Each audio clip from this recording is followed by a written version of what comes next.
Thanks, Kate. So let me first start off by saying that I am not a trained artist, but I'm going to be speaking a little bit on art. And I am a trained theologian, but I am certainly not the most brilliant out there. And I happen to know that one of the requirements for speaking today was to have a brilliant idea. As a matter of fact, I'm confident that on the website it said, the speakers will be anybody who has a brilliant idea. Architects, accountants, pastors, stay-at-home moms and dads, musicians, or high school students. So I am about to fail you in the first 30 seconds of my talk.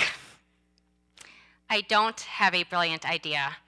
As a matter of fact, this isn't even my idea. Religious art has arguably been around since as long as humanity itself.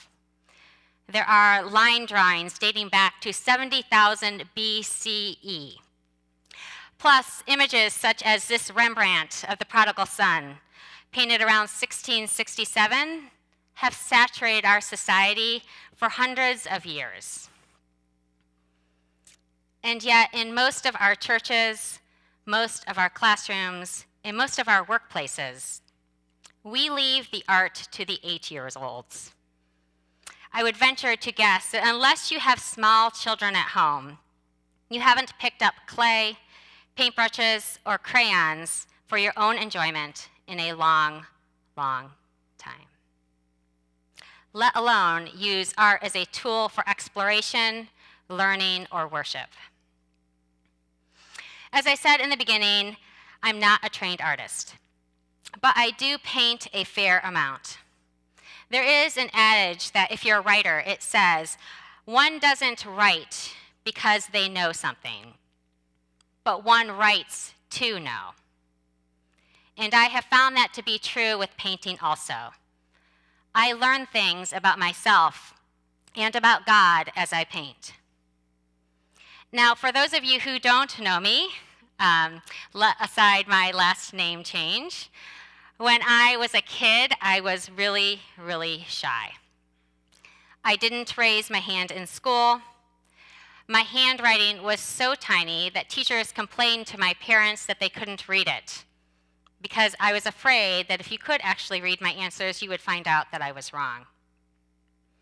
And the very first time I had to speak in public, I passed out in front of my 8th grade class. And so, and you probably think I'm going to say I started drawing. Well, I didn't. Once I learned that some people are good at art and some people aren't, I stopped drawing, I stopped painting, and I stopped creating. Probably about the age of 11, which may be true for all of you too. And then in my last year of seminary, in the very last semester of seminary, my very favorite professor gave us 2 choices for our final project.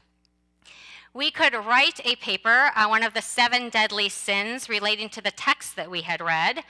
I was taking a whole class on sin, which, as you know, it's a very uplifting topic. Or we could create a project of our own choosing, depicting the text that we had read, talking about sin. Well, at this point, I was really done writing papers. And I remember lamenting this to my pastor at the time, Phil Hirsch. And he said something to the effect of, yeah, it's a funny irony that you go from writing term papers to newsletter articles overnight. Well, it was a no-brainer for me. I chose the art. And this is what I submitted as my final project.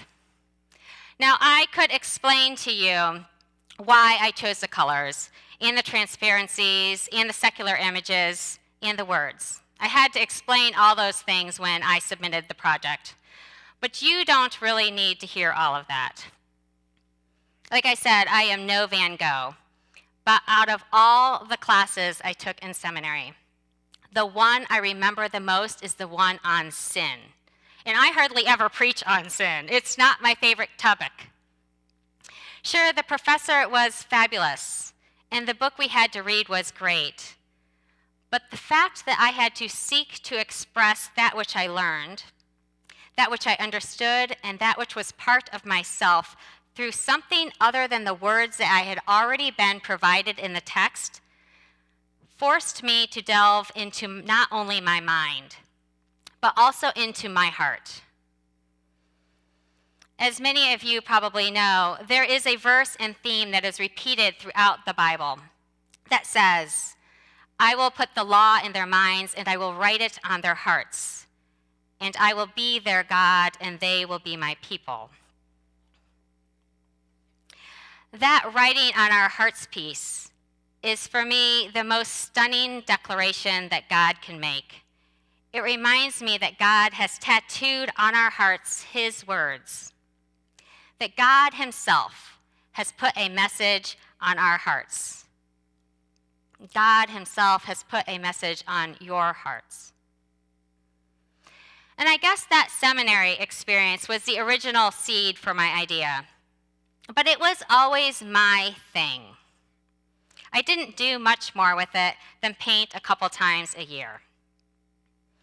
However, this past summer, I was in Minnesota on a writing retreat, immersed in the rugged beauty of the grasslands and the idyllic barns and flies about the size of my head, if you have ever been to Minnesota. And this idea was born. What if I used art as a medium for interpreting and reading scripture in my own congregation? I wanted to explore this intersection between art, theology, and the heart. Now, here are a few facts that you all know. Number one, we don't read the Bible much anymore. Number two, after confirmation, you are hard-pressed to find adults sitting around talking about God or theology. It is as if art isn't the only thing we left to the 8-year-olds.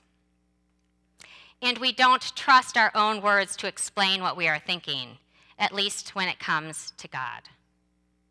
In the church, we have been conditioned to listen. Now, if this was just about getting people together to paint pretty pictures, then we could organize one of those paint and sip evenings, where there's wine and a template, and you follow along the instruction, and voila, art. Well, it is not about that. It is about this. This is what happened. Now, we did have wine and cookies, but we also had discussion on the 3rd chapter of Ecclesiastes. We also learned about color and interpretation. We also brought more beauty and creativity into the world. And we also sat around discussing God and hearing others' ideas. And we read our hearts. And we got to read each other's hearts and see each other's hearts. Now, I don't know about you, but that doesn't happen a lot in my daily life. Often we sit passively in worship services or Bible studies and let someone else tell us what to hear.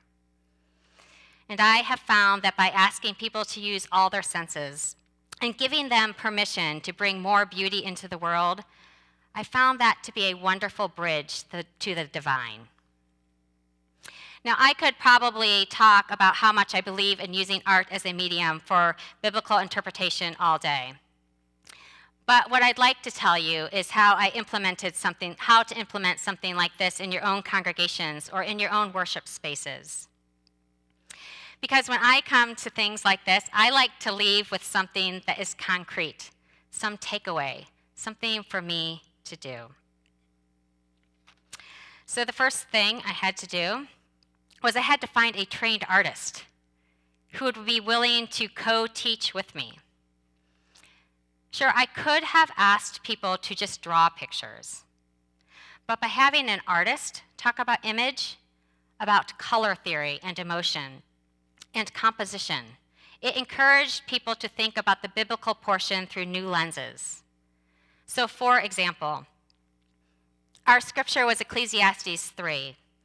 And by talking about color and the emotions that they express, the participants were able to listen to the scripture and think, well, what color would express the emotion that I hear in the text?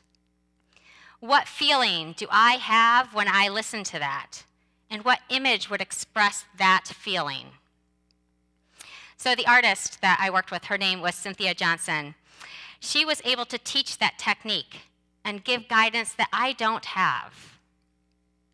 Now, something that was absolutely fabulous about Cynthia was the majority of the work that she creates and exhibits is faith-based. So since she comes from a church background, she was able to hook into my discussion and the biblical aspects of it. Part of my goal was to actually get people into the Bible. So finding the artist is the first thing. So if you decide to do something like this, I would suggest that you check your local schools, possibly your own congregations, your local community centers, and even call some of the seminaries around. I found Cynthia by calling Wesley Seminary. And one thing I would just say as a note, and I assume that probably most of you know this, but if you do decide to teach with somebody, pay your artist. Well, Cynthia and I worked together to develop the lesson plan, and this could be structured in any number of ways. But the way we did ours was we had a 4-week class for 2 hours each time. And each session included prayer and art talk, reading of the selected scriptures, which I always did in a different translation each time. And then we worked on our art for the majority of the time. So if it was a 2-hour class, we worked on our art for probably an hour and a half. Now let me tell you that the first week, when we set all the participants free and we didn't tell them exactly what to do, well, they looked at us like we had 8 heads. But eventually, they began to trust themselves and to listen to God and to listen to others. And this happened. Now, these are just a few examples. In 2 weeks, we are having an exhibition, and I'm super excited. It's one of the things that I have done in my congregation that brings me just an enormous amount of joy. And all these newly discovered artists are going to talk about a piece that they created, what God whispered to them, not what somebody else told them. And I have no doubt that we will be standing on holy ground that evening. Okay, so that is what we've done.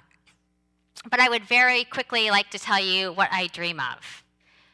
Now, the truth is, I don't know if this will happen, right? But that is what a dream is. I would like to partner with a community center and do a class together. I would like to bring art out of the church building and paint or create in the town square.